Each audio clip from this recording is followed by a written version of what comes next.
A área de ciência das religiões inicia hoje um grupo de conversas com vários líderes religiosos. Hoje temos o prazer de ter aqui connosco o padre Sokolov, que é o pároco da Igreja Russa de Lisboa, a quem eu agradeço estar aqui connosco. Todos sabemos que Portugal foi, e em grande medida é hoje ainda, um país religiosamente monolítico, com uma tradição cristã católica de muitos séculos, onde a Igreja Ortodoxa, enfim, não faz parte do puzzle, a não ser até há muito pouco tempo. A Igreja Ortodoxa chega a Portugal com as migrações de finais do século XX. O padre Sokolov chega a Portugal em 2003, depois de ter passado por Itália, por Espanha, portanto está já connosco há 10 anos, é um conhecedor do nosso país, da nossa cultura, e gostava de começar por lhe perguntar como é que é a comunidade ortodoxa em Portugal, como é que culturalmente se integra e o que é que significa a religião ortodoxa para eles. A nossa comunidade, como o Sr. Paulo já disse, apareceu aqui há pouco tempo, Igreja Ortodoxa Russa, do Patriarcado de Moscou.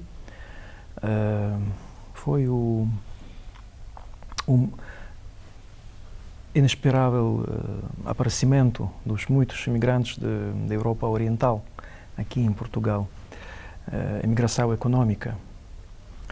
E muitos deles, a maior parte deles, são ortodoxos, crentes ortodoxos.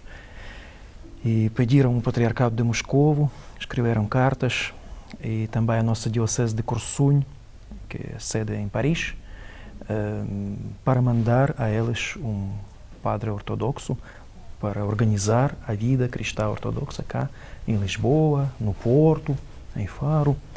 E na altura eu fui o pároco de Madrid, a comunidade ortodoxa russa em Madrid, e o meu bispo, na altura era o arcebispo Inocêncio, deu-me a sua benção de visitar uma vez por mês Portugal, Lisboa, Porto, e celebrar a Divina Liturgia, reunir a gente, organizar a vida comunitária da Igreja Ortodoxa.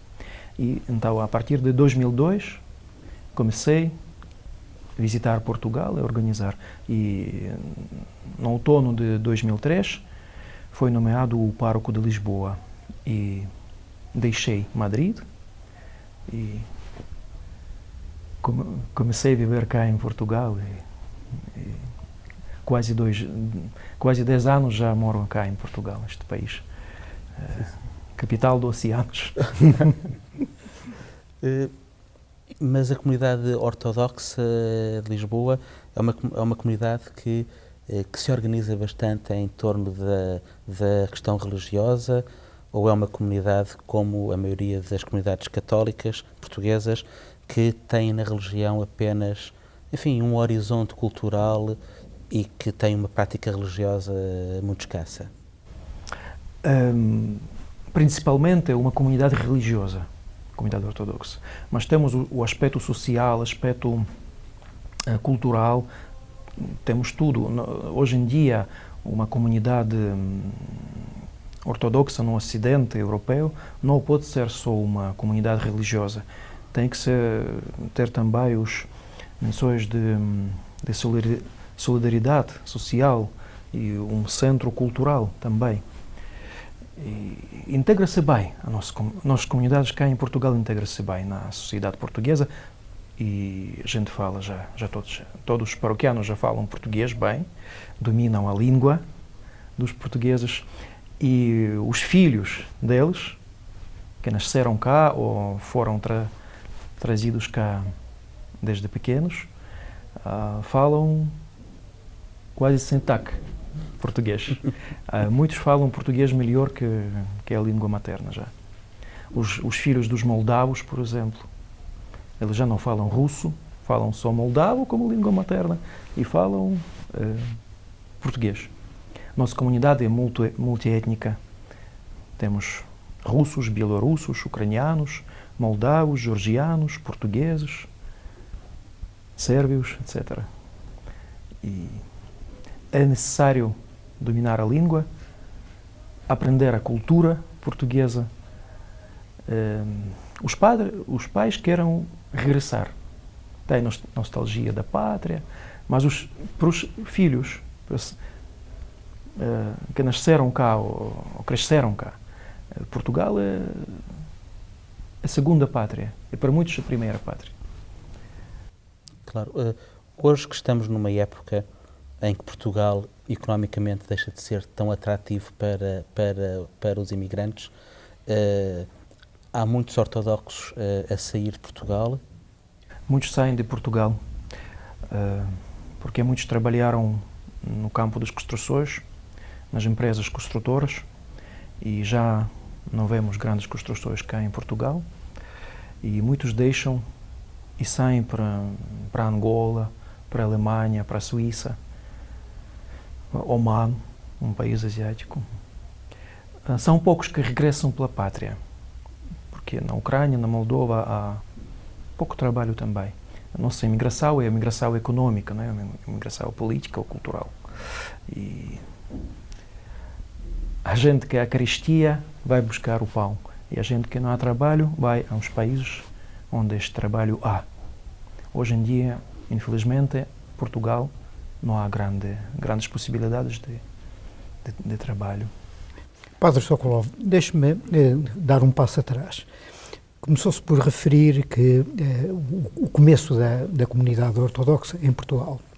Mas a minha pergunta é a seguinte: não será que a própria Igreja Ortodoxa Russa, tomemos essa referência, está num novo ciclo, numa nova era, desde que terminou a União Soviética, portanto, desde aquele fenómeno que todos bem conhecemos, e, portanto, isso significaria que estaria talvez um pouco latente durante o tempo do comunismo, ou não é exatamente isso o que nós, aqui no Ocidente, temos a tendência a ver? O que é que tem a comentar? Nos últimos anos da década 80 do século passado, a nossa Igreja, a Igreja Ortodoxa Russa, sofreu grande renascimento, e nos anos 90 também.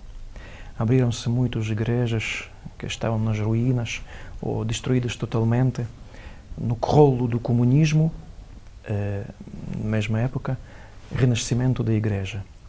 E hoje em dia nós podemos ver um grande renascimento da Igreja Ortodoxa Russa, sobretudo nas cidades.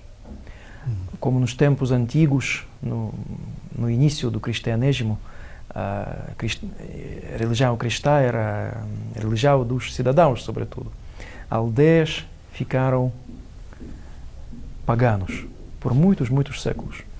E hoje em dia na Rússia também, porque a aldeia é sempre mais conservadora que a cidade. Cidade mais, como se diz, mais móvel, mais capaz de transformar-se. Muitos movimentos na cidade. E todo o renascimento da Igreja Ortodoxa, hoje em dia, é renascimento nas cidades. E a aldeia fica comunista, atea, como nos tempos do comunismo.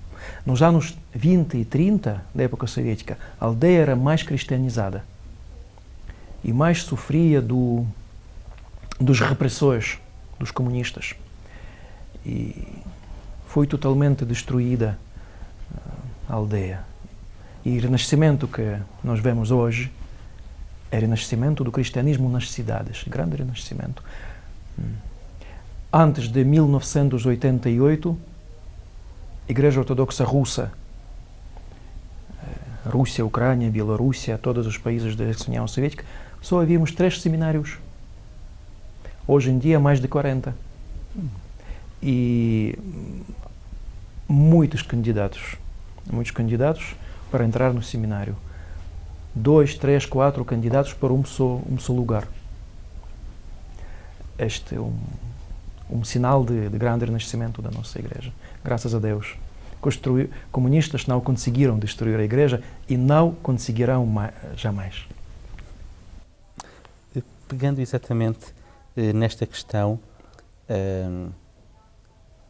no caso da Igreja Católica no Ocidente Europeu, a situação é em muito oposta. Falou em seminários, crescem os números, quer de seminários, quer de seminaristas. No caso português acontece exatamente o oposto. E temos sociologicamente uma questão que é a de, nos inquéritos, há uma grande faixa da nossa população que se diz cristã católica, mas depois a percentagem daqueles que de facto são praticantes é uma percentagem extremamente baixa. No que respeita à Igreja Ortodoxa, como é que há ou não há, o que é que me pode dizer sobre essa questão do que nós cá chamamos por comodismo de praticantes e de não praticantes? Isto é, identidade cultural e praticante. Estas influências de decristianização que nós vemos na Europa também entram na Rússia, entraram antes da Revolução Comunista de 1917 e hoje em dia também, porque a Rússia é um país europeu, sobretudo, e bem radicado na cultura europeia. E todos os processos que estão na Europa de cristianização, paganização da Europa, também se pode ver na Rússia, na Ucrânia, na Bielorrússia. E os desafios destas situações nós condividimos. E acho que a Igreja Católica Romana é a nossa igreja irmã, é a nossa aliada natural na defesa dos valores humanos, valores familiares, no todo o continente euroasiático e sobretudo na Europa. Os católicos são os aliados naturais nesta defesa, nesta luta contra paganismo e decristianização e destruição da Europa cristã. O Portugal dá profundíssimas raízes de cristianismo. O cristianismo chegou aqui em Portugal nos primeiros séculos da nossa época. E, por exemplo, a Cátedra de Braga, de Brácara Augusta, foi fundada no segundo século. E primeiros 11 séculos, nossa Igreja Católica Ortodoxa era individida. A separação aconteceu no século XI, como sabem todos. E eu gosto muito de visitar estas ruínas das igrejas ortodoxas antigas de Portugal, em Braga, em Norte de Portugal, no Minho, na Galiza também, nas Astúrias, igrejas pré-romanas. São testemunhas da unidade da Igreja cristã.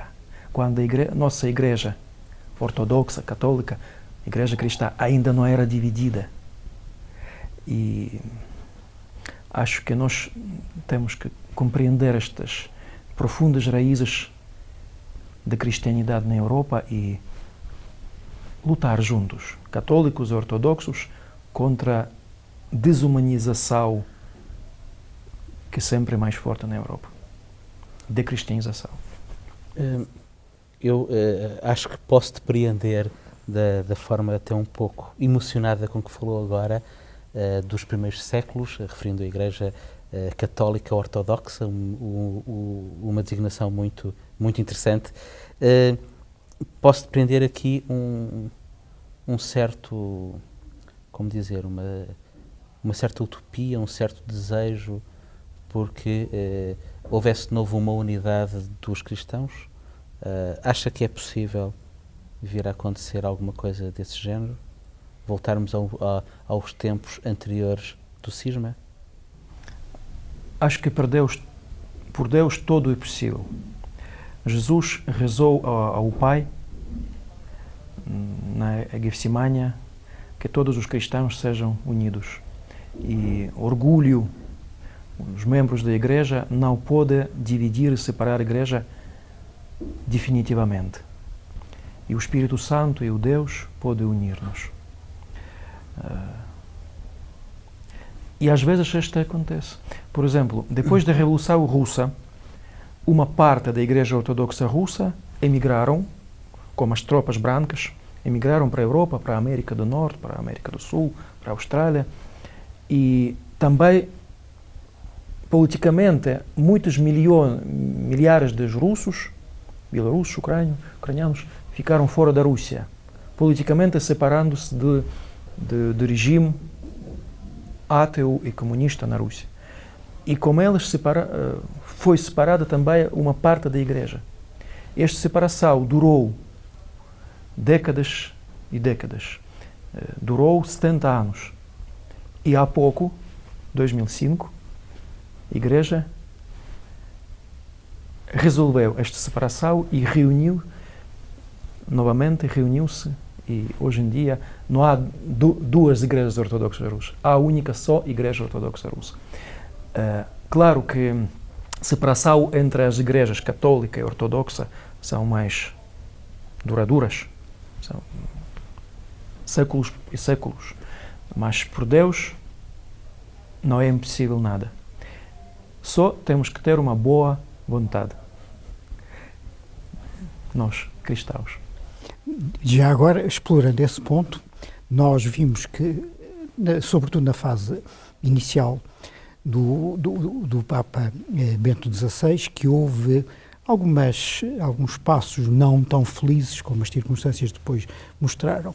Desse ponto de vista, acha que a atitude que até agora nós temos visto no Papa Francisco I é conduciva a crer que ele estabelecerá uma nova atmosfera de conciliação, de aproximação, com respeito, obviamente, pelos valores, pelos paradigmas de cada uma das religiões, sem discutir isso, mas que, em termos de relacionamento humano, poderá dar passos que sejam construtivos no sentido de tender a reduzir o fosso entre as confissões? As igrejas ortodoxas, não só russa, mas todas as igrejas ortodoxas, esperam que este papado de Papa Francisco I será uma nova época para as relações entre as igrejas, Igreja Católica Romana e igrejas ortodoxas.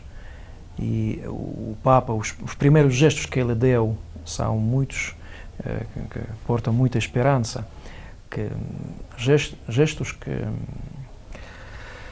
que mostram a simplicidade dos rapportos entre cristãos, a simplicidade como era nos tempos primitivos da Igreja, como lê-se no Atos dos Apóstolos, todos eram unidos, com simplicidade dos corações, separaram o pão e dividiram a cálice.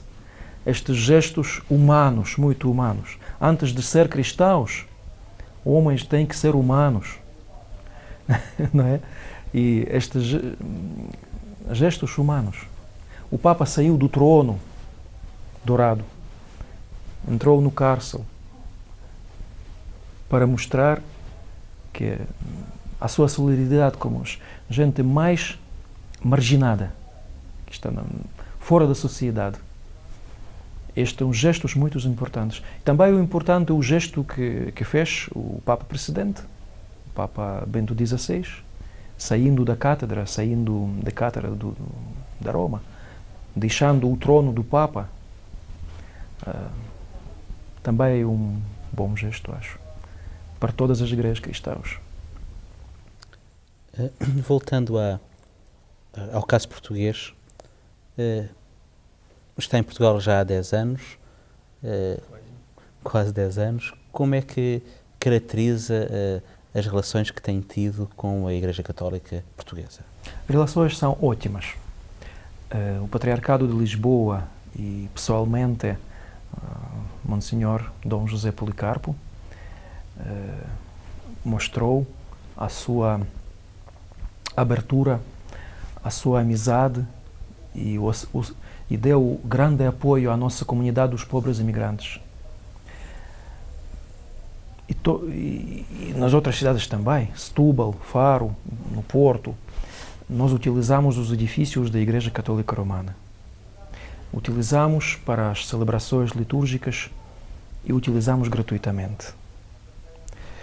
E claro que gente pobre, gente dos imigrantes, com grandes famílias na sua pátria, não podem rapidamente construir os seus próprios edifícios, as igrejas.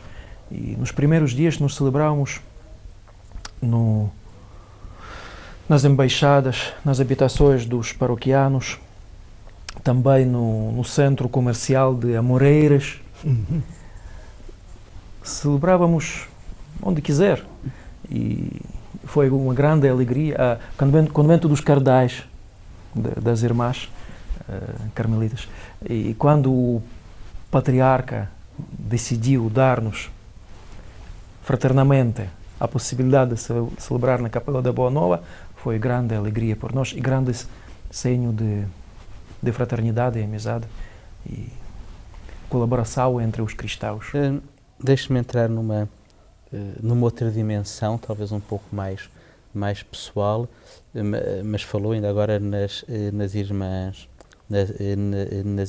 carmelitas. Eu sei um grande conhecedor do profetismo bíblico, sei um grande conhecedor, um grande questionador, um pesquisador constante da cultura portuguesa. Tenho aqui um livro seu que abre com uma frase de Fernando Pessoa. Sei que há não muito tempo teve a possibilidade de entrar num espaço religioso católico onde poucas pessoas entram, em Évora. Podia-nos falar dessa sua experiência? O nosso amigo comum, Sr. Rui Oliveira, teve esta ideia de visitar o Cartucho? Cartucha. O Cartucha, de Évora, que acho que é única em Portugal. Eles mais rígidos, ordem monástico católico mais rígido, não deixam entrar a ninguém. E quando eles sabiam que eu sou monge também, deram esta licença e entramos com o Sr. Rui há 4 ou 5 anos e visitamos. Eles mostraram quase tudo o mosteiro e contaram toda a história da ordem e foi uma boa experiência, uma experiência interessante. Eu não sou capaz de uma vida assim. Acho que é uma prisão voluntária. Mas há pessoas que são capazes de isolar-se totalmente do mundo e viver em silêncio, pensar, rezar e estar sempre isolados de toda a gente e estar sempre com Deus. Estas ordens contemplativas da Igreja Católica são muito fortes e, graças a Deus, presentes aqui cá em Portugal. No monaquismo russo e no ortodoxo, em geral, também há monaquismo contemplativo, mas não organizado como ordens. Nos mosteiros ou nos esquite, chama-se esse esquite, ou eremo, podem ser os monges que deixam o mundo, entram no bosque e vivem aqui, vivem ali, mais ou menos como nos cartuchas. É uma experiência comum, depende da alma pessoal. Há monaquismo missionário. Os monges que vão à missal cristianizar os pagãos, os indígenas. E há monaquismo contemplativo. Éramos no Ocidente, na Igreja Ocidental, Católica Romana, na Igreja Oriental, porque a história do monaquismo começou no Oriente, Egito, Síria, Palestina, a mesma raiz.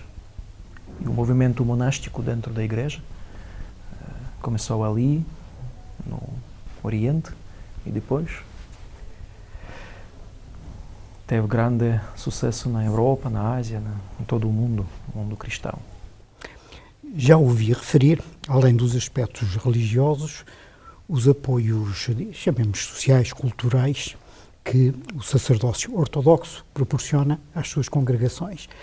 Nossa experiência, e agora podemos falar de Portugal, com o catolicismo, mostra que, em termos urbanos, normalmente é frouxa a relação entre os crentes e os sacerdotes, está muito mais limitada ao exercício das práticas religiosas, mas não tanto desse ponto de vista cultural e social, que aparece sobretudo já a níveis mais elevados da hierarquia católica.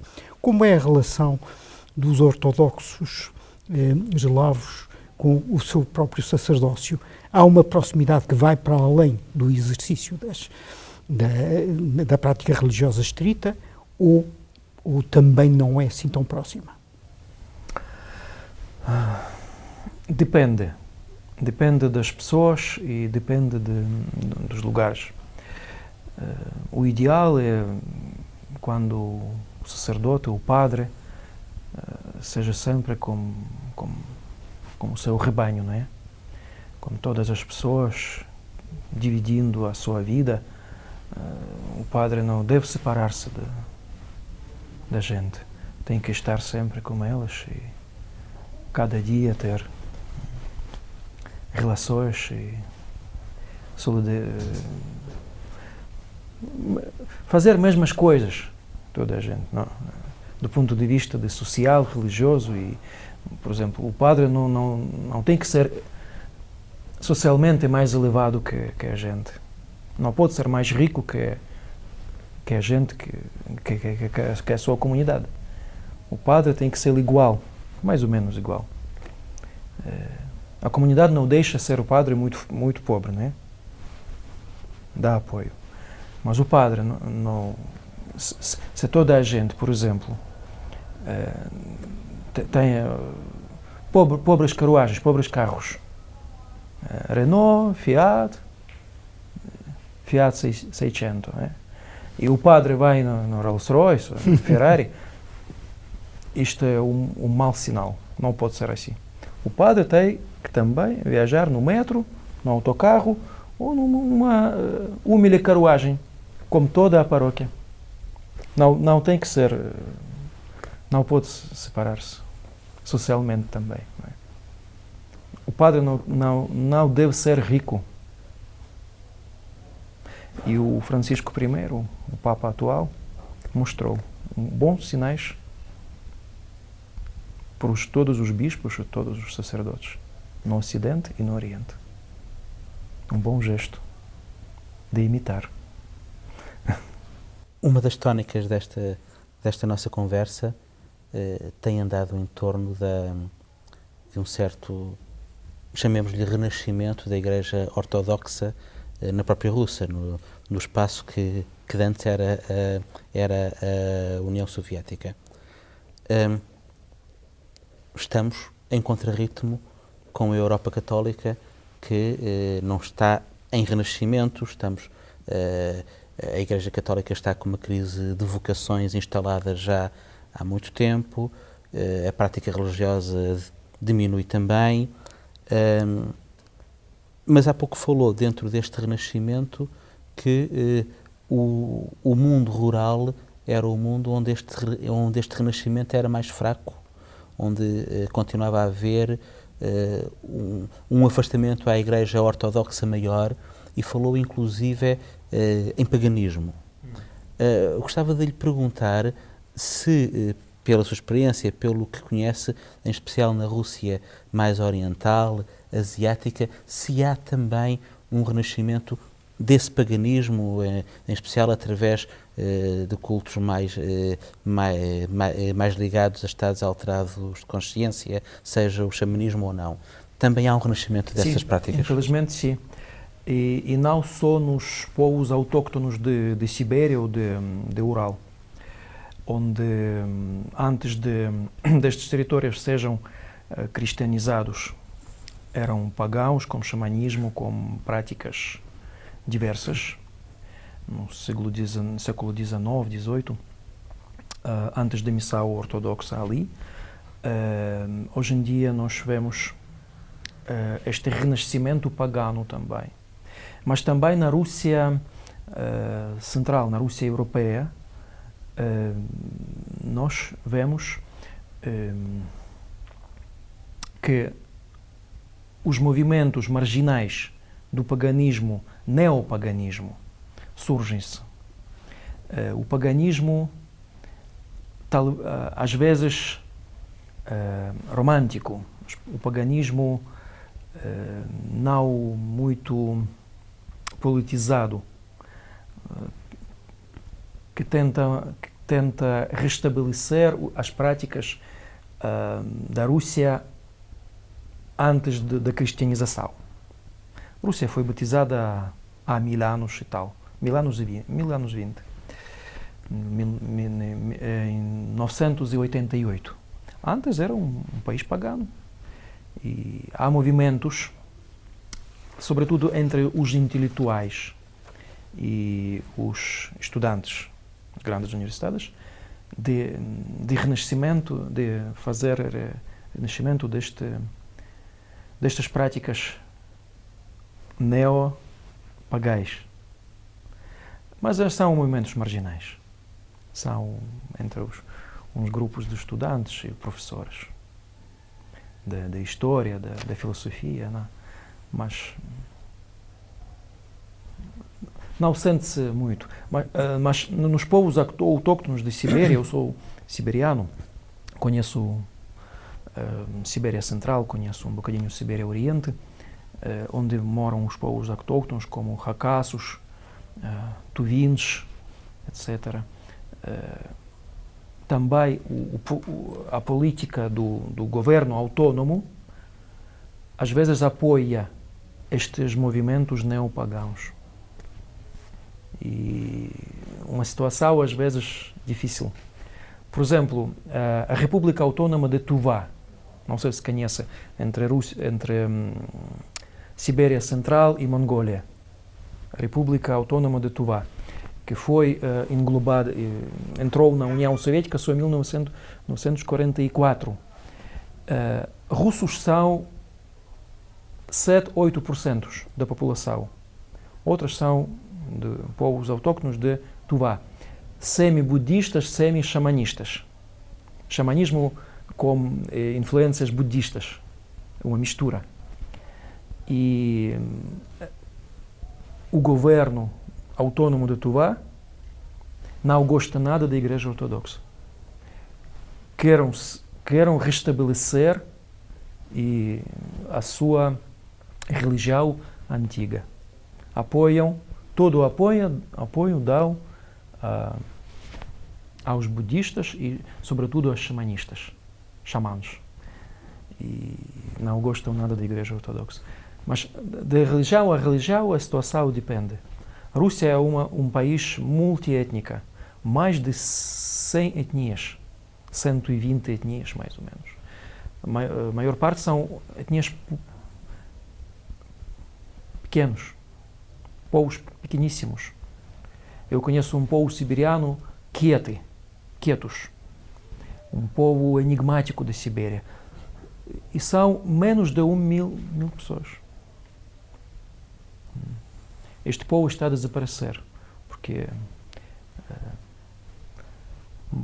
perderam a língua, perderam tudo e moram entre os russos. E é muito forte o processo de assimilação disso, não é? Assimilação.